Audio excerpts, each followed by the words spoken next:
स्वभाव निरपेक्ष शांत तपस्वी रिपु विवर्जित समदरसी प्रेमाप्लुत दया सागर परहित हेमंत प्राणीकर पछे पछे नित्य मु बुलई प्रत्यक्षे आवरी थाई बेनी पासे तार चरण ऋणु आसे। स्वभाव होची निरपेक्ष और शांत।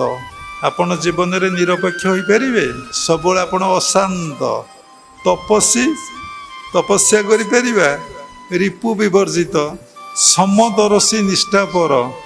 समदर्शी अर्थ सबुरी भितर मो भगवान ए जन्म रे बोध हब।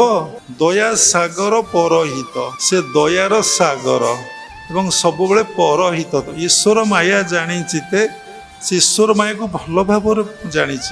आवरी थाई बेनी पासे तार चरण रेणुआस भगवान कहते से लोक पछे पछे मु गोड़ौची तांकर चरण रेणु टिके पाइबा पाई।